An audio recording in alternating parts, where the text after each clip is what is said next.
Hello, beautiful people of the world. My name is Shay. This is 10 minutes of astrology. Today, we are going to be talking about Jupiter in Capricorn from 2040 something 3 to 2044. I have my notes. Let's see if I can read them. So remember, all of my housekeeping is going to be in the comments below. I have an astrology predictions playlist. If you go to my channel and go to my playlist and go to Shay's Astrology Predictions to 2046, there you will find, in as best of order as I could manage, all of the planets that I've talked about so far, based on the year that this is going to be happening. So it's like, set up as if it's like a timeline. I'm having breakfast right now and coffee before I have to go to work. So let's get started. Press all of the buttons for me. I'm doing a 4-leaf clover bookmark giveaway when I hit 5K subscribers. This is a real 4-leaf clover. This is a Taylor Swift quote, but yeah, handmade by yours truly. So the quality is, my quality. Anywho, Jupiter goes into Capricorn March 2043. At that moment, or not that moment, but right around that moment, Pluto is also going into Pisces.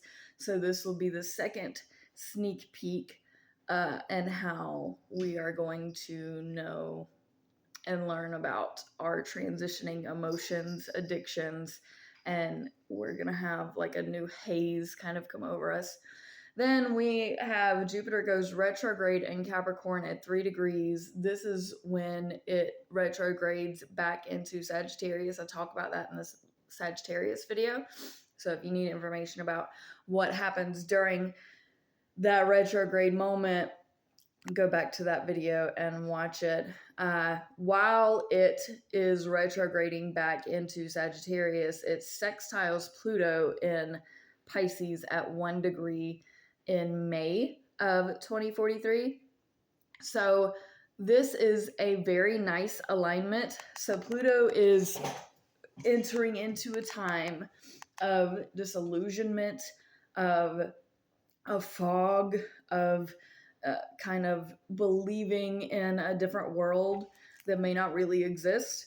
And of course, Pluto being in Aquarius, it will have absolutely changed the world, but I mean this in a much different way, like a much more personal way. With it sextiling, Jupiter is not at home in Capricorn. It takes a more congressional communication approach. But these two are absolutely good together because Capricorn can be the groundedness for Pisces, kind of coming off of the world, and Pluto and Pisces can bring out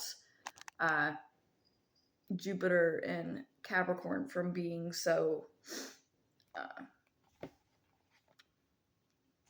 Capricorn. Which, by the way, for those of you who don't know, Jupiter is about expansion and luck, and Capricorn is the goat of the zodiac, so very determined, headstrong, independent. Then we have Uranus in Leo square Saturn in Scorpio, which is retrograde at 13 degrees, as well as Chiron and Uranus conjuncting at 14 degrees. This is approximately June. This is difficult, and we are going to continue to see this difficulty. And it didn't start here. Like, we've been experiencing these difficulties with the right thing to do, which is Saturn, and Scorpio, which is hidden things and secrets. Uranus, which is creativity and electricity, and Leo, which is just like life of the party vibe, and then Chiron being the wounded healer, trying to heal wounds in others that you can't heal in yourself, in Leo, which is very fun loving. So the fun loving is having a problem with the secrets, and the secrets are like, you need to tone it down. You're spilling all my secrets. So Jupiter then goes back into Sagittarius. I feel a sneeze coming. Jupiter then goes back into Sagittarius, June 2043. And then goes back into Capricorn again, October 24th. It's right here. It's right here. Oh, I'm allergic to my cats, and I was petting my cats, and I think that's what just happened. October 2043, and then trine Chiron in Virgo between 0 and 1 degrees. So 0 degrees is the hardest. When it gets to 1 degree, it'll be a little bit easier. Trines are always very nice. At 0 degrees, 0 degrees is just the fall for anything, regardless if it's good or bad. Like, if it's bad, it's going to make things worse. If it's good, it's just not going to be so bad. So 0 and 1 degree, these two are trine. So our direct communication and our direct luck is going to have some healing. And Virgo is all about that healing, all about, the activity and taking care of yourself. So this is Chiron in Virgo is like the place for Chiron to be for true healing, in my opinion. Then we have, again, Saturn square Chiron, this time at 29 degrees. So whatever lesson you needed to learn, whatever things needed to come out and needed to be discussed, this is like the Hail Mary, last time that we can do this. And yes, it's hard. Sometimes hard things are necessary. Then Saturn goes into Sagittarius. Things are about to get wild. Jupiter then goes into Aquarius. This is March of 2044. Then we have, Jupiter retrograde in May of 2044 at 6 degrees of Aquarius. So anything that happens during that retrograde period in Aquarius, I'll talk about the Jupiter and Aquarius video from 2044 to 2045. Then we have in August, Jupiter goes back into Capricorn, and then direct at 26 degrees. That's September of 2044. So anything from 26 degrees of Capricorn to 6 degrees of Aquarius is going to be the shadow. So all of the other things that had happened during that time with Jupiter, during those degrees, that's when it would have been in its shadow phase. So take that for what you will. Then Jupiter sextiles Saturn in Scorpio at 27 degrees. So again, Saturn retrograded back into Scorpio.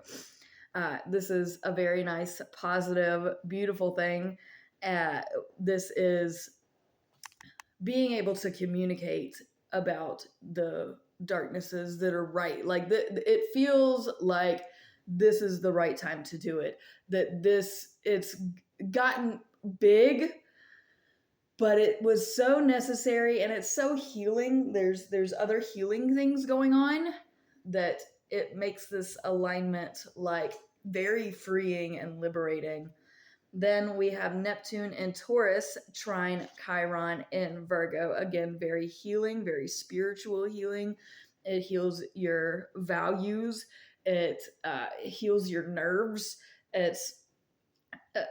Now, you may also be trying to help other people heal in these ways and be struggling.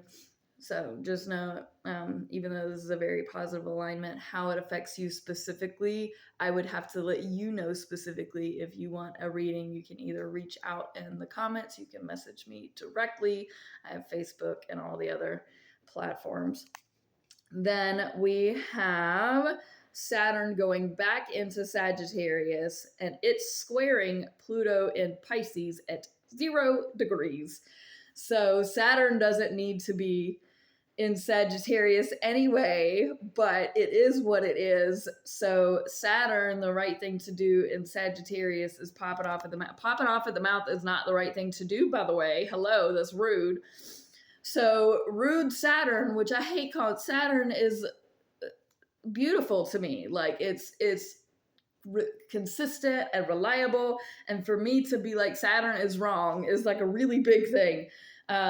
It's squaring Pluto in Pisces, so there's like a big, deep emotional wound that happens immediately because Sagittarius don't know how to stop throwing arrows, and Pisces don't know how to dodge. So Pisces is like, I'll collect all the arrows, I'll take all of the pain. Sagittarius, oh, you want to hurt? So this is a masochistic relationship. And then Jupiter finally goes into Aquarius November of 2044. Thank you so much for watching. There's a kitty. Have a beautiful day. Peace out, family. Bye.